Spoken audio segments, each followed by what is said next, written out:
Hi friends, welcome to my channel. இன்றைக்கி நம்ம சேனலில் எதை பற்றி பார்க்க போகிறோன்னா, பாலோட நம்ம எதை சேர்த்து சாப்பிடக்கூடாது, அதால் என்ன தீங்கெல்லாம் வருங்கிறத பற்றி பார்க்கலாம். வாங்க ஃப்ரெண்ட்ஸ், வீடியோக்குள்ளே போகலாம். பால் உடலுக்கு அத்தியாவசியமான உணவுகளில் ஒன்று. அதில் கால்சியம், கொழுப்பு, புரதம் உள்ளிட்ட ஏராளமான சத்துக்கள் உள்ளன. ஆனாலும் சில உணவுகளை பாலுடன் சாப்பிடுவதை கண்டிப்பாக தவிர்ப்பது நல்லது. அந்த வகையில் ஆயுர்வேதத்தின்படி என்னென்ன சொல்லியிருக்காங்க அப்படிங்கிறத பார்க்கலாம். ஆயுர்வேதம் பச்சை காய்கறிகள், பழங்கள் மற்றும் பால் பொருட்களை உட்கொள்வதை வலியுறுத்தினாலும் எந்தெந்த உணவுப் பொருட்களை எதனுடன் சேர்த்து உண்ணக்கூடாது அப்படிங்கிறதையும் சொல்லியிருக்காங்க. ஆயுர்வேதம் இந்தியாவில் மிகவும் பொதுவான மருத்துவ நடைமுறை. நம் அன்றாடம் உட்கொள்ளும் உணவுப் பொருட்கள் ஆயுர்வேதத்திற்கு நிறைய தொடர்பு உண்டு. நீங்கள் பாலுடன் தர்பூசணி, புளிப்பு பழம், உப்பு, வாழைப்பழம், மீன் மற்றும் பல உணவுகளை சாப்பிடக்கூடாது. ஏன்னா அதால் நம்மளுக்கு நிறைய விளைவுகள் வரும். பாலோட மீன் சேர்த்து சாப்பிட்டா என்ன ஆகும்?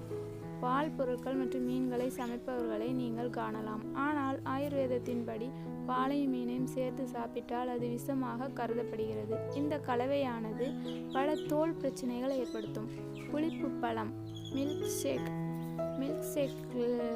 ஷேக்கில் நம்மளுக்கு அதிகமான சுவை உண்டு. ஆனாலும் அது பாலோடு சேர்த்து நம்ம சாப்பிட்றதுனால சிட்ரஸ் பழங்களுடன் மில்க் ஷேக் செய்ய வேண்டாம். ஏன்னா சிட்ரஸ் பழங்களில் பால் தயிராக்கக்கூடிய ஒரு தன்மை இருக்குது. அதனால் நீங்கள் சிட்ரஸ் பழங்கள் ஜூஸ் அதில் நம்ம மில்க் ஷேக்கோடு சேர்த்து சாப்பிடக்கூடாது. வாழைப்பழத்தையும் பாலையும் சேர்த்து பலர் பலர் ஆனால் அது அப்படி சாப்பிடவே கூடாது. இந்த கலவை நல்லதில்லை உடலுக்கு. நெக்ஸ்ட்டு பார்த்திங்கன்னா ஈஸ்ட் ப்ரெட்டு. பாலோட ஈஸ்ட் ப்ரெட்டு சாப்பிடுவது நல்லதில்லை. ஏனெனில் இந்த பால் பல உடல் நல பிரச்சனைகளை ஏற்படுத்துகிறது. பலருக்கு இது உணவு விஷமாகவும் மாறதுக்கு வழி இருக்குது. அதனால் ஈஸ்ட் ரொட்டியை நீங்கள் பாலோடு சேர்த்து சாப்பிடுவதை தவிர்த்துக்கணும்.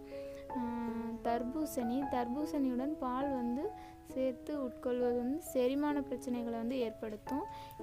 அதனால் ஒருபோதும் தர்பூசணியுடன் பாலை சேர்த்து நீங்கள் சாப்பிட வேண்டாம். முள்ளங்கியில் செய்யப்பட்ட உணவை உண்ட சில நிமிடங்களில் நீங்கள் பால் சாப்பிடவே கூடாது. இது உங்கள் செரிமான பிரச்சனைக்கு ஏற்றத்தாழ்வை கொடுக்கும்.